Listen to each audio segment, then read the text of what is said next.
domingo pasado habíamos estado reflexionando como iglesia, les hablaba de una miniserie que vamos a iniciar, 3 sermones, hoy es el segundo de ellos, sobre la iglesia, ¿cierto? Un poquito para recordarnos después de 5 años como iglesia, para qué existe la iglesia, quiénes son la iglesia y para dónde va esta iglesia. Así que el día de hoy, el domingo pasado, hablamos un poquito del tema del propósito de la iglesia.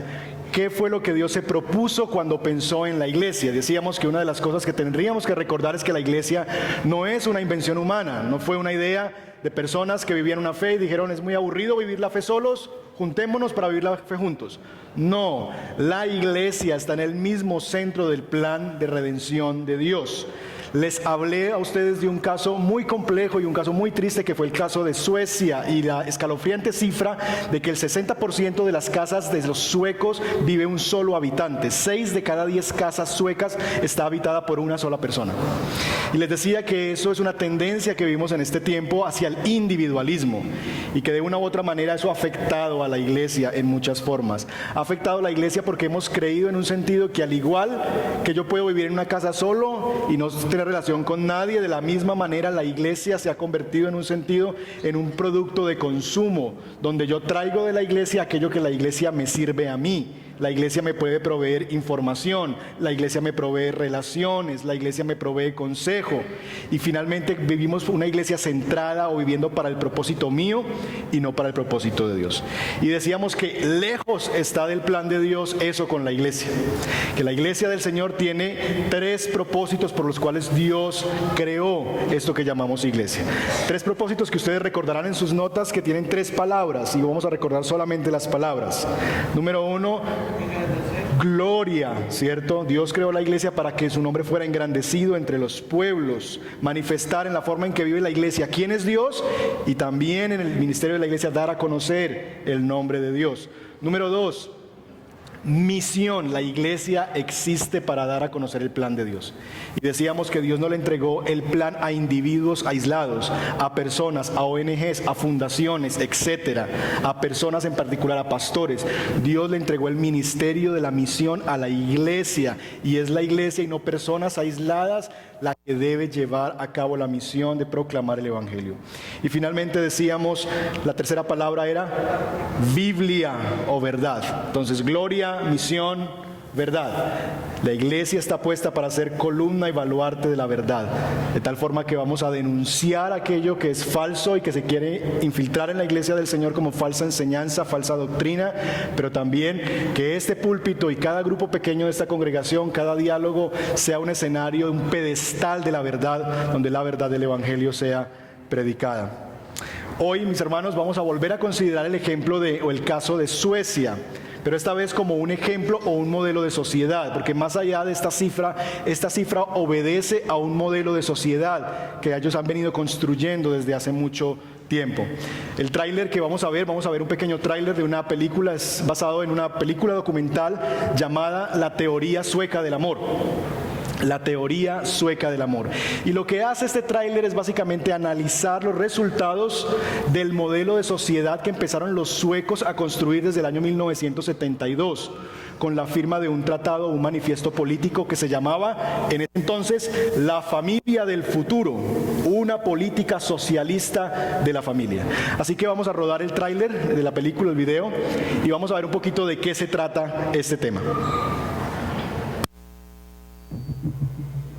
We are going to kick off with, I hope, some provocation from Northern Europe. The Swedish theory of love. What does it say? It says that all authentic human relationships have to be based on the fundamental independence between people.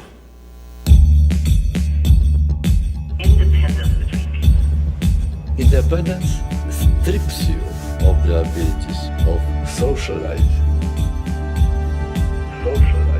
Var finns dottern någonstans?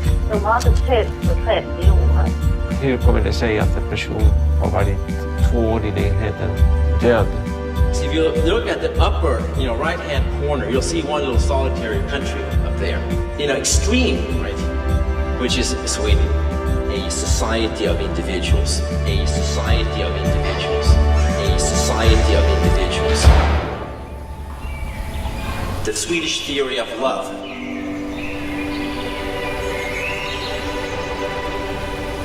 Una sociedad de individuos. La teoría sueca del amor, básicamente, en pocas palabras, lo que describe es la idea de una humanidad cuyo ideal de amor se construye en la independencia de las personas.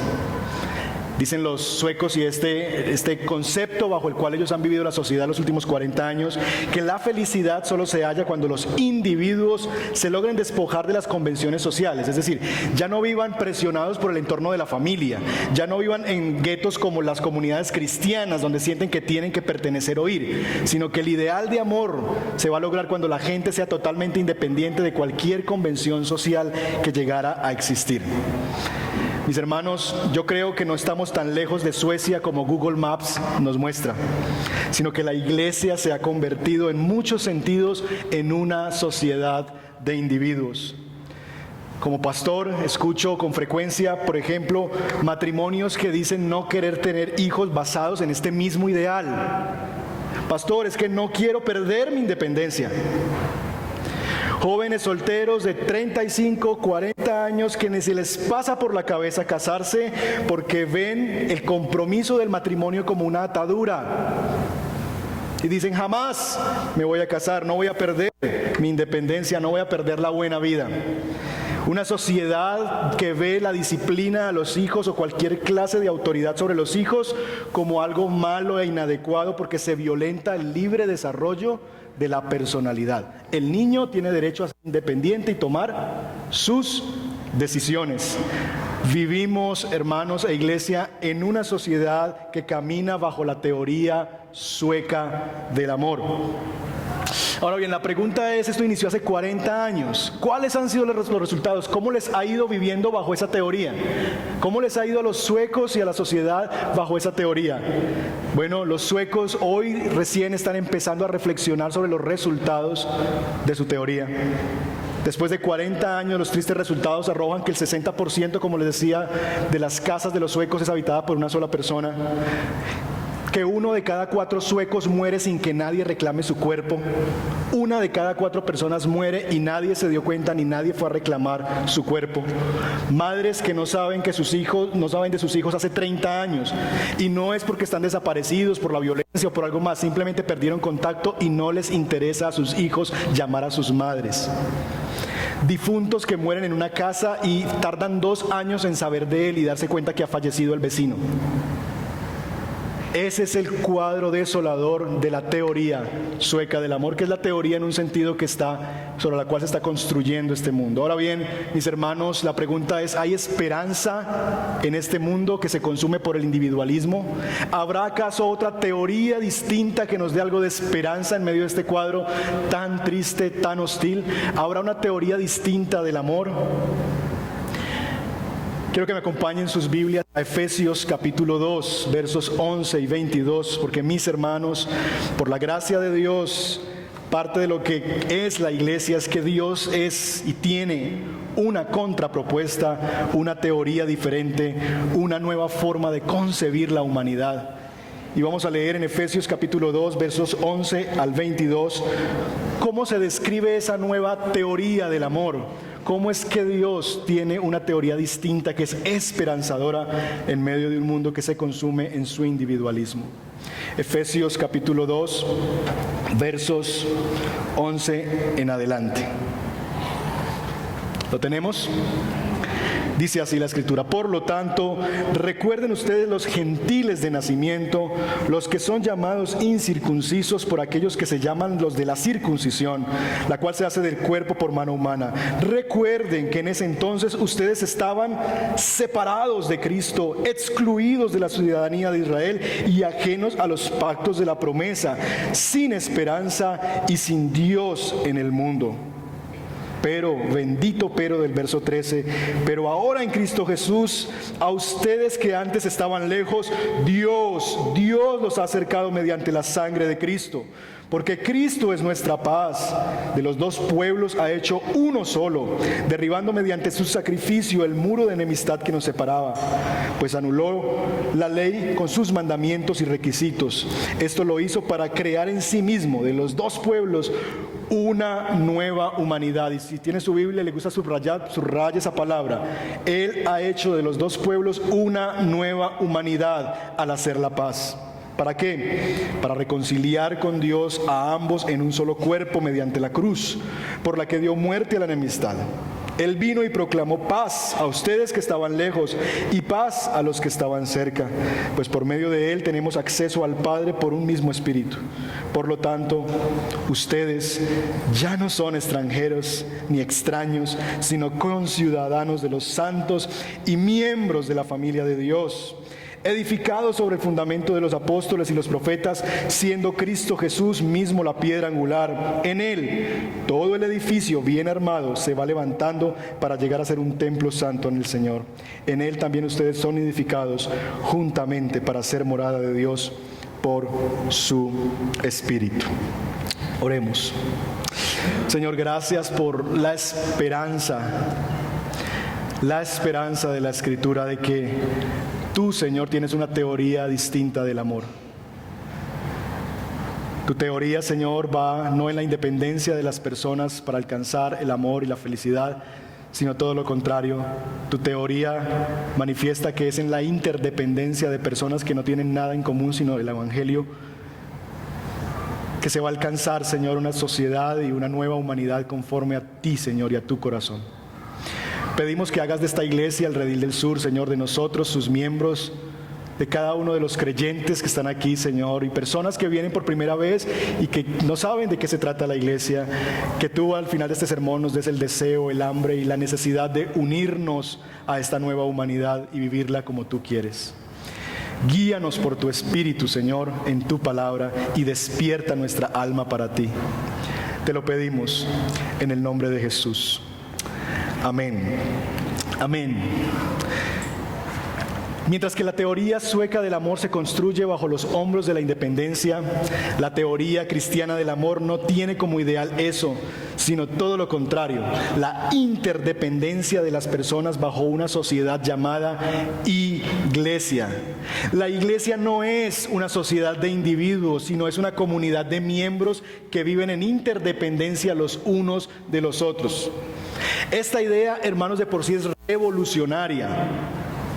De hecho, es tan revolucionaria que en el verso 15 Pablo llama a esta idea de lo que Dios está haciendo en la sociedad y en esta nueva humanidad, en esta sociedad lo está llamando nueva humanidad. Lo que Dios está construyendo en lo que llamamos iglesia es una nueva forma de ver la humanidad. Eso es totalmente revolucionario. Hay una nueva forma de entender el ser humano y es lo que Dios está trabajando alrededor del mundo con su iglesia. Vamos en el día de hoy a considerar 3 preguntas clave que nos va a ayudar a entender un poco hacia dónde Dios está dirigiendo esto que llama nueva humanidad. En primer lugar, vamos a tratar de entender cómo es que Dios está conformando esa nueva humanidad. En segundo lugar, vamos a tratar de ver quiénes conforman esta nueva humanidad. Y finalmente, cómo es que Dios espera que esta nueva humanidad viva. Mis hermanos, lo que tenemos delante de nosotros es que la nueva teoría cristiana del amor es la iglesia. La iglesia es la teoría cristiana del amor. ¿Cómo es que Dios entonces está conformando esa nueva humanidad que nos narra el verso 15? La revolución de esta obra que Dios está haciendo en el mundo llamada iglesia comienza en el mismo proceso de conformación de la iglesia. Pues Dios no puso este ideal de una nueva humanidad en un manifiesto político o en un manifiesto religioso donde digo, esto es lo que yo quiero. No, esta nueva humanidad se conforma iniciando en la muerte del Hijo de Dios, verso 13. Pero ahora en Cristo Jesús, a ustedes que antes estaban lejos, Dios los ha acercado mediante la sangre de Cristo. La forma en que Dios está conformando esta nueva humanidad empieza en el sacrificio de su Hijo, en la sangre de Jesús. Dios está construyendo una nueva humanidad a través del sacrificio de su Hijo, motivado por el amor, como dice Juan 3:16. De tal manera amó Dios al mundo, que dio a su Hijo. Mis hermanos, esta nueva humanidad se está conformando alrededor de un sacrificio.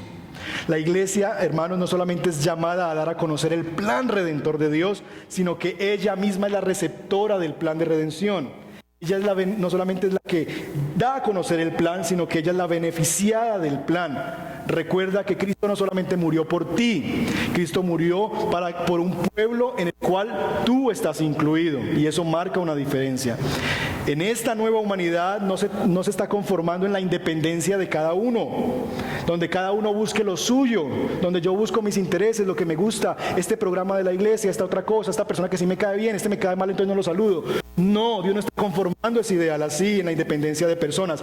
Este ideal se empezó a conformar en el sacrificio de un inocente que murió para la gloria de otro, el Padre, y para beneficio de otros, ustedes y yo. Así que esta nueva humanidad es conformada por Dios en Cristo a través de la proclamación del Evangelio. ¿Cómo Dios está conformando esta nueva humanidad? A través de la proclamación del sacrificio de aquel que murió para la gloria de otro y para el beneficio de otros.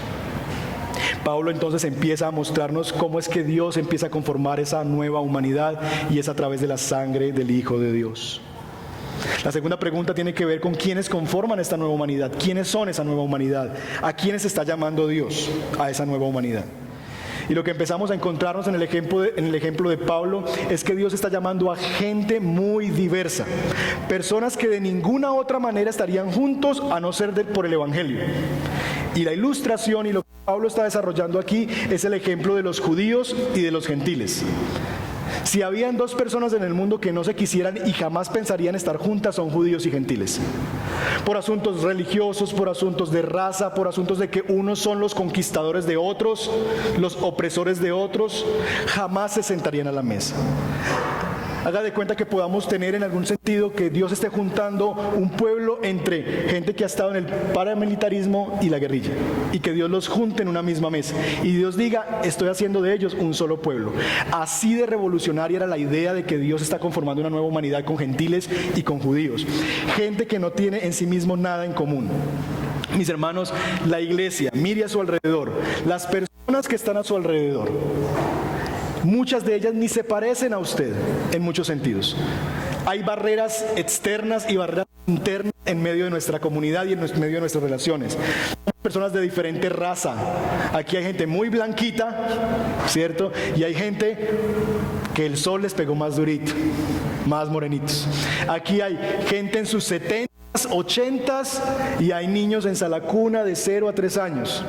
Aquí tenemos personas de condición social favorable, profesionales, gerentes de compañías, arquitectos, ingenieros, gente que es, digamos que gente que ha progresado en esta sociedad, pero gente también sencilla, humilde, obreros, amas de casa, o gente que trabaja en el servicio doméstico, gente que es más uribista y gente que es santista. Diferentes cosas, pero no solamente las barreras son externas, sino también las barreras son internas. Aquí hay gente que tiene valores diferentes, que valoramos cosas distintas, gente que habla mucho, gente que habla muy poco y que hablan mucho, gente que habla muy poco o mucho y que le molesta que la gente no hable, ¿cierto? Gente que es así, gente que es asá, pecados diferentes, historias de vida distinta. Dios está conformando un pueblo con personas muy distintas unas de otras. Ahora bien, una de las cosas que más se aprecian hoy en día de la sociedad sueca y se promociona en los medios de esta sociedad y su ideal de amor es que es el país que más refugiados sirios ha recibido. Más de 60,000 sirios han recibido en los últimos 2 años. Y todos en un sentido aplauden esa realidad. Y es una buena cosa, cierto, que lo hagan. Pero lo triste de esto es que los sirios que llegan a Suecia se van a vivir a guetos, a lugares alejados de la sociedad, a construir sus propias colonias, comunidades aparte, de tal forma que hay letreros en sirio, que las calles están y los negocios alrededor son negocios que solamente entran sirios. Crearon comunidades aparte, sus propios letreros, sus propias calles. Además de eso, que la razón por la que hoy día no están recibiendo más sirios en Suecia, ¿saben cuál es? No tenemos viviendas para ofrecerles. Cuando en el 60% de las casas vive una sola persona. Por otro lado está la problemática de una sociedad que envejeció, porque como queremos ser independientes, entonces los hijos son un encarte. Y es una sociedad que ha venido decreciendo en la capacidad de mano calificada para trabajar. Y entonces llega una cantidad de personas que necesitan trabajo, mano de obra no calificada. Esos son los que necesitamos.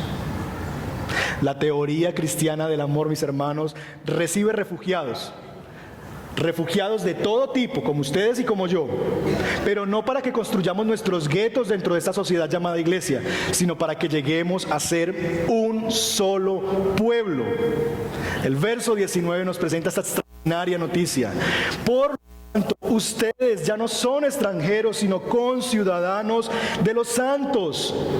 Usted tiene una nueva ciudadanía. Usted no era de esta ciudadanía. Usted no era pueblo de Dios. Pero ahora en Cristo y por el sacrificio de Cristo en el cual usted creyó y por el cual se arrepintió de sus pecados, usted ahora es pueblo de Dios. Y ya no más es un extranjero, ya no más es un extraño. Usted tiene una nueva ciudad llamada iglesia que Dios está construyendo. Y usted es miembro de una nueva familia llamada la familia de Dios. Por lo tanto, la iglesia, esta comunidad, el Redil del Sur, debe reflejar el carácter incluyente de Dios.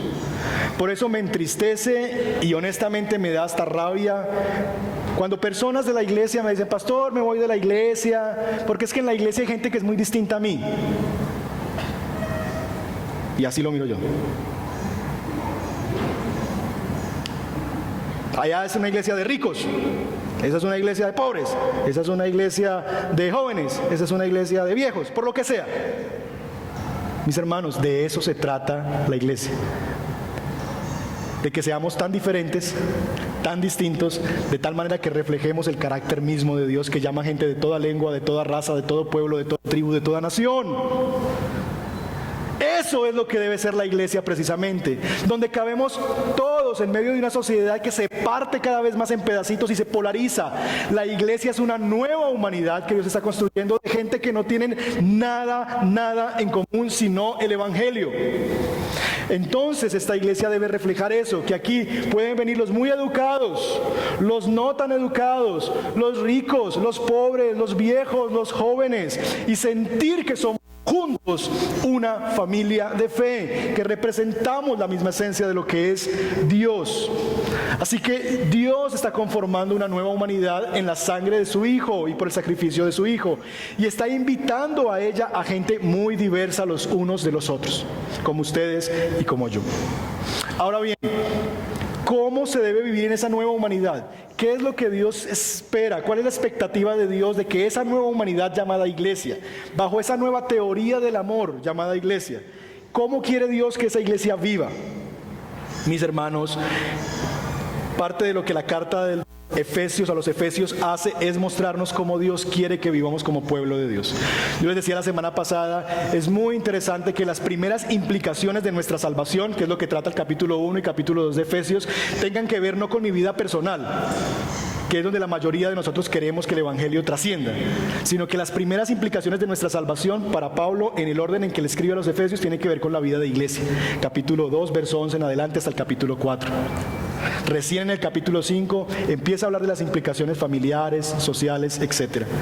Porque para Pablo es muy importante que el creyente entienda que él no puede vivir aislado de la iglesia, que él ha sido incluido a una nueva humanidad y que debe reflejar en ella el carácter de Dios. Según la teoría cristiana del amor, este pueblo que Dios ganó con su sangre debe ser una familia. Un pueblo que viva en unidad. Si usted lee el capítulo 4 de Efesios, verso 3, dice allí que debemos vivir como uno solo, bajo un mismo Dios, un Señor, un bautismo. Que nos esforcemos por mantener la unidad en el Espíritu, del cual es el vínculo, bajo el vínculo de la paz. Ahora bien, lo que Dios quiere es que este pueblo viva junto y unido, porque evidentemente muchas veces vivimos juntos, pero no revueltos.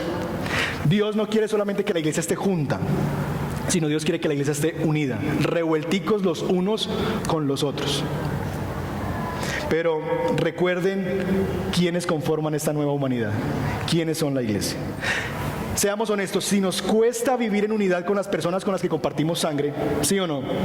Si nos cuesta pasar una Navidad en paz con familia y uno dice, ay, llegó Navidad, chévere, pero es que viene aquel, pero es que lo que hace este otro, pero es que mi suegra, mi suegro.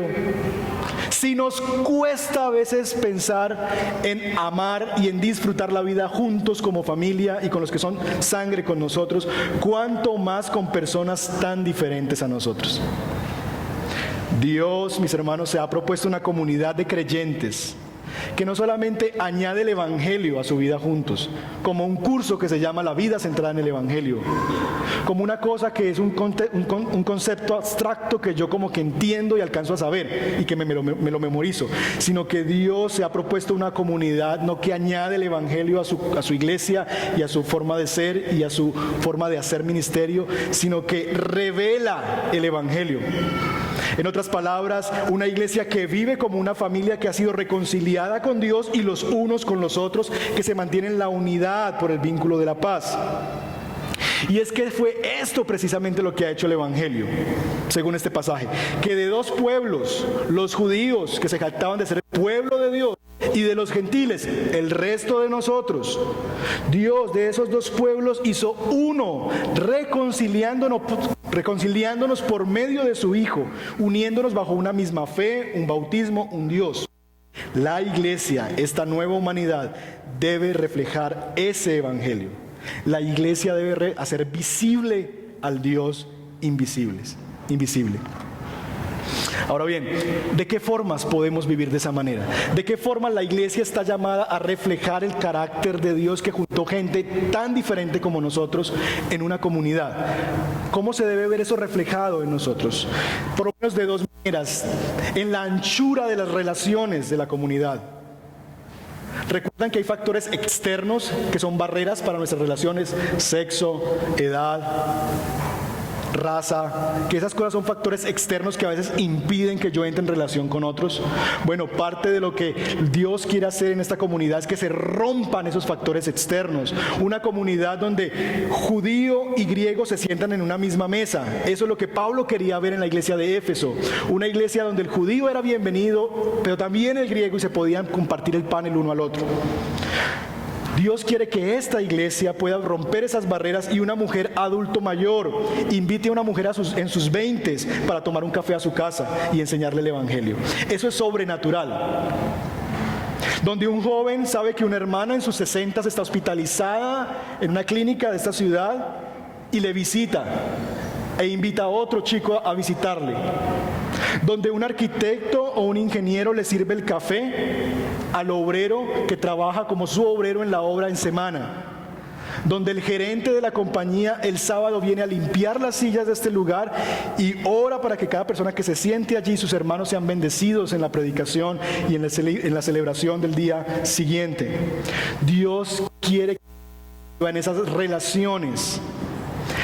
Dice Jamie Dunlop, dice lo siguiente: una forma en que una iglesia glorifica a Dios es cuando alcanza a personas que sin el poder sobrenatural de Dios nunca podrían estar juntas y unidas.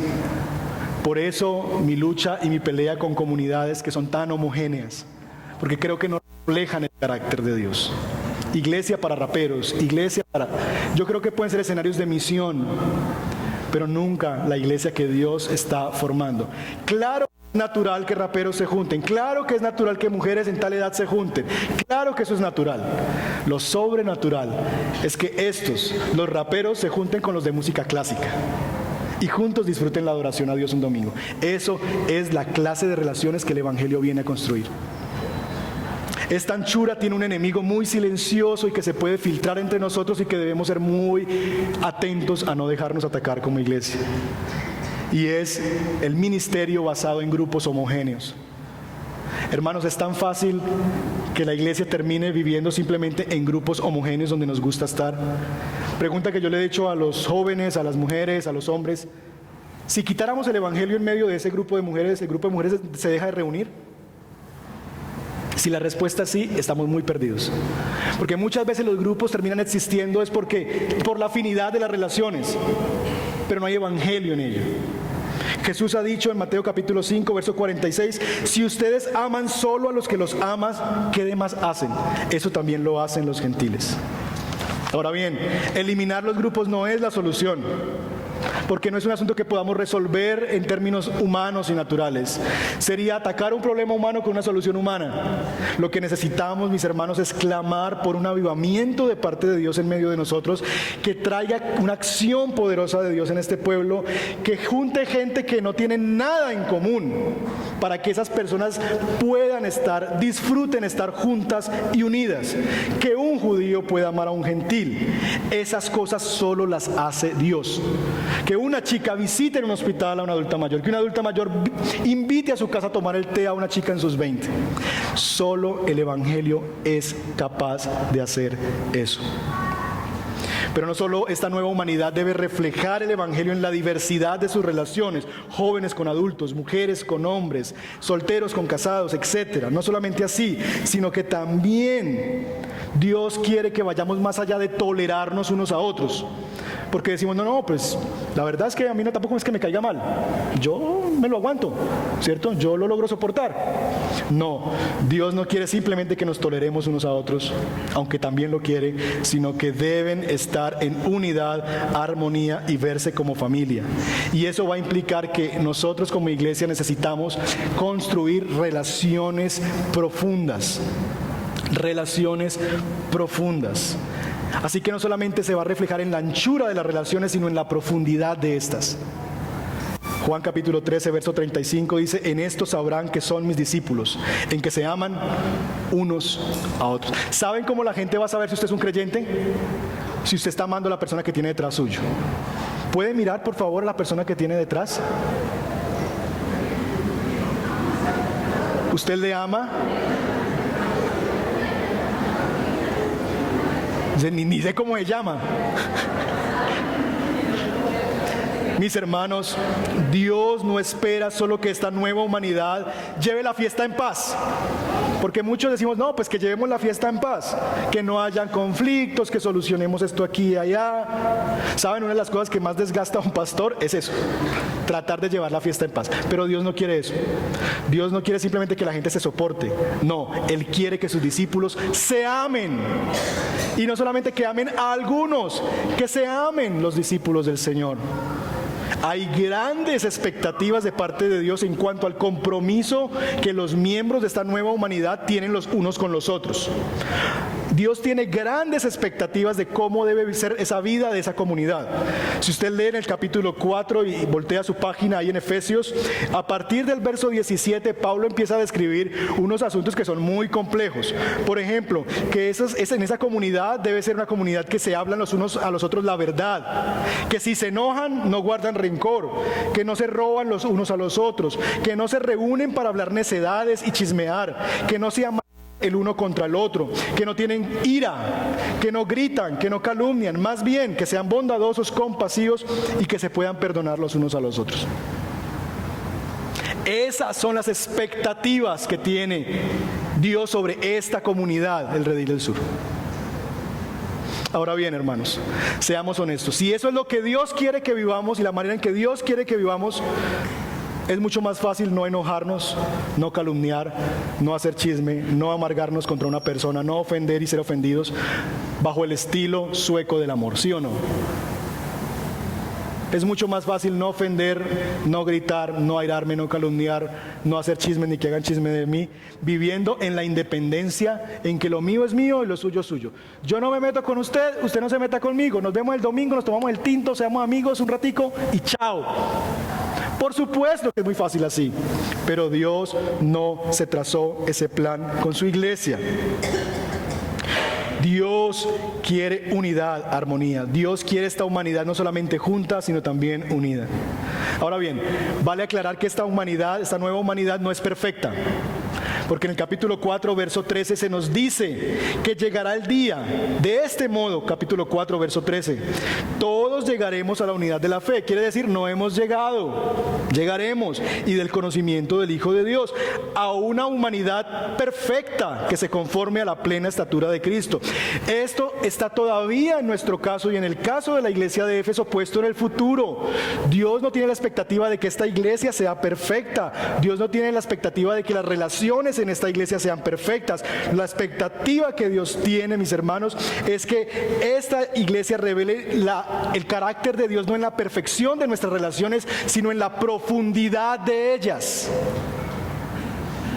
De tal manera que si yo he pecado contra mi hermano, yo pueda ir y pedirle perdón, o alguien que pecó contra mí buscarlo y decir: hermano, yo me sentí ofendido cuando tú hiciste este comentario. Eso en la profundidad de sus relaciones, donde sabemos quién está enfermo y le visitamos o le llamamos, o enviamos a alguien y cuidamos de las personas. Así es que Dios quiere que vivamos los unos con los otros, no en la perfección de nuestras relaciones, sino el compromiso de ellas. ¿Saben dónde se ve eso evidenciado en esta iglesia? Capítulo 4, versos 32 en adelante, cuando Pablo empieza ya a aterrizar su llamado a vivir en unidad, a vivir como hijos de luz. En el verso 32 del capítulo 4 le dicen a ellos, a la iglesia: más bien sean bondadosos y compasivos los unos con los otros, perdónense mutuamente. ¿A quién voy a perdonar yo si alguien no ha pecado contra mí, yo he pecado con alguien? ¿Y cómo yo no voy a pecar contra alguien si ni siquiera me relaciono con esa persona? Lo que Pablo está pensando es: va a haber momentos difíciles en esa comunidad, pero hay relaciones profundas que se quieren motivar para que ustedes puedan entonces perdonarse si alguno peca, así como Cristo o como Dios los perdonó a ustedes en Cristo. Capítulo 5, verso 1. Por tanto, imiten a Dios como hijos muy amados y lleven una vida de amor, así como Cristo nos amó y se entregó por nosotros como ofrenda y sacrificio fragante para Dios. De tal forma que no importa lo que me hagas o que te haga, al final tú y yo estamos aquí por causa de Cristo y su obra. Es lo que Pablo está diciendo. No importa lo que se hagan los unos a los otros, perdónense. ¿Saben por qué? Porque la razón de su relación y el perdón de ustedes viene de lo alto.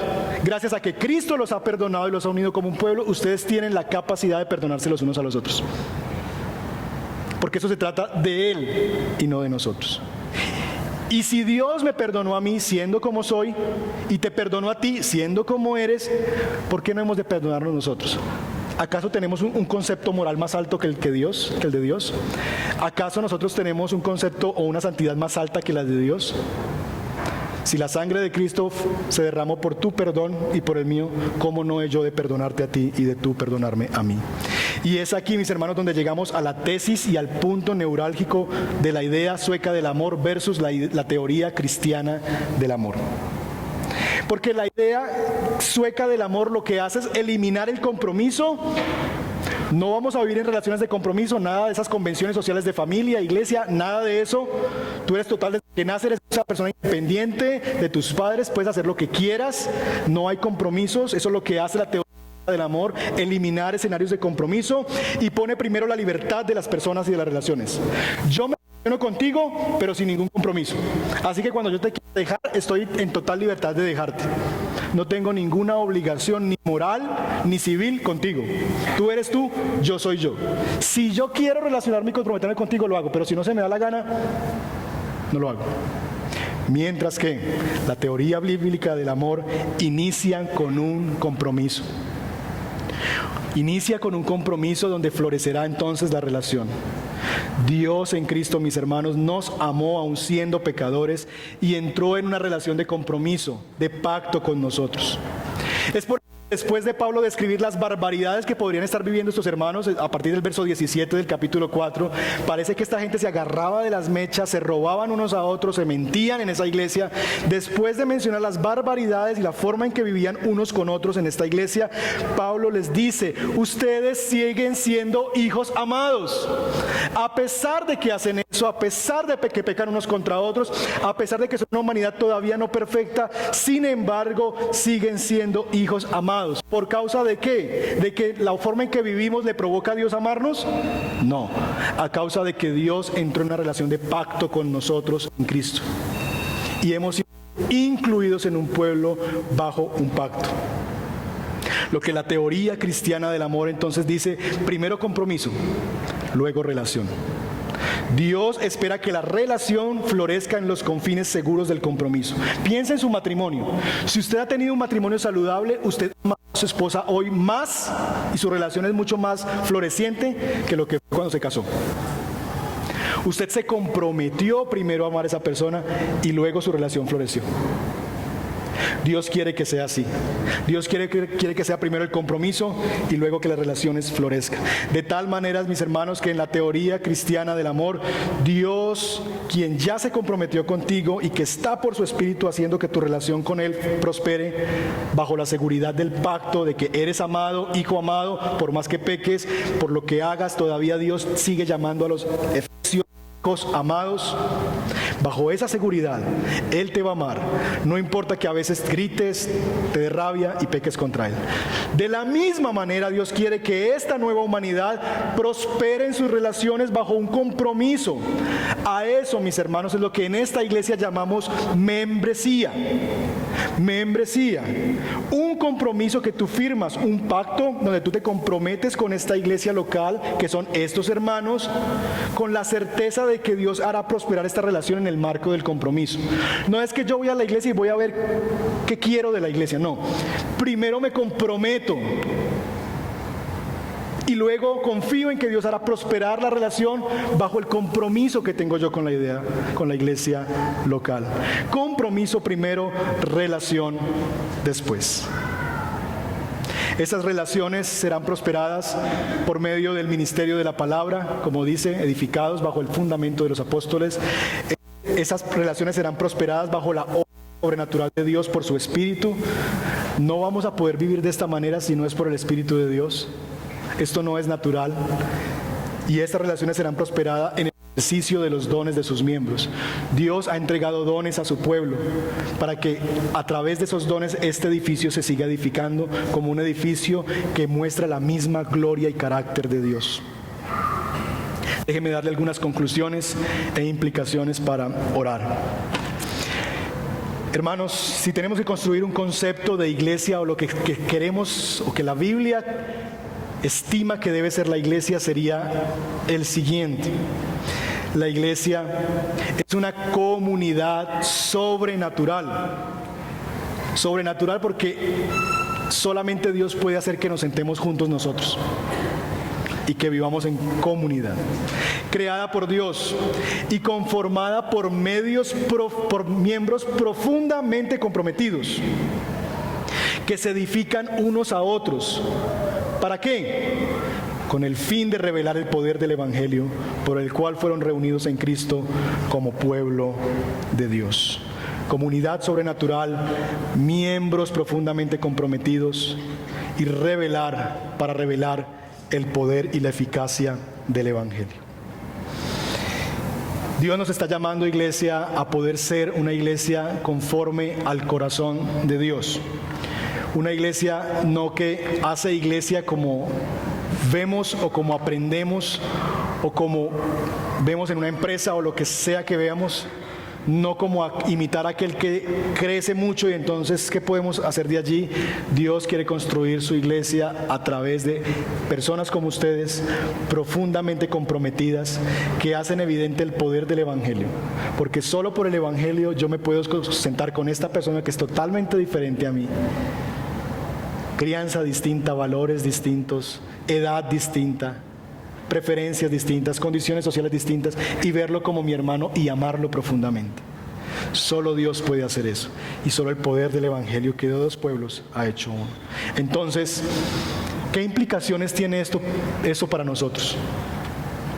Yo tengo aquí 3 implicaciones de cosas que creo que deberíamos considerar al orar en un momento y hablar con Dios al respecto.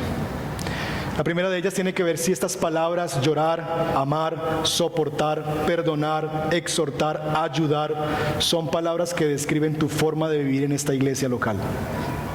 ¿Son esas palabras que describen la forma en que tú vives con esta iglesia local? Llorar, amar, soportar, perdonar, ayudar. 2. ¿De qué forma práctica tú puedes afirmar o podemos afirmar nuestro compromiso con esta iglesia local? Ahí hay muchas ideas. No es una sola, ojalá todas, pero por lo menos que usted pueda hacer un checklist, una lista de chequeo de esta sí, esta me comprometo, esta todavía oro al Señor que me ayude. Congregándome fielmente, conectándome a los grupos, ofrendando, haciéndome miembro, quedándome a tomar el café, invitando a hermanos a mi casa, iniciativas de unidad sobrenatural. Y finalmente, la pregunta del millón es, ¿realmente tú, hermano, que me escuchas esta mañana y que dices, cuando te preguntan en la calle, ¿y usted a qué iglesia pertenece? Y usted dice, al Redil del Sur. Usted que me oye, ¿está realmente dispuesto a someterse a la teoría cristiana del amor? Donde se dice compromiso primero, relaciones florecen después. ¿O seguiré bajo la teoría sueca del amor, donde independencia y yo luego miro si me comprometo? Quiera Dios que usted pueda someterse a la teoría cristiana del amor que se llama la iglesia, una comunidad sobrenatural de miembros profundamente comprometidos que hacen evidente en la forma en que viven unos con otros el poder y la eficacia del Evangelio. Quiero que tengamos un minuto en silencio y luego quiero guiarlos a orar unos a otros.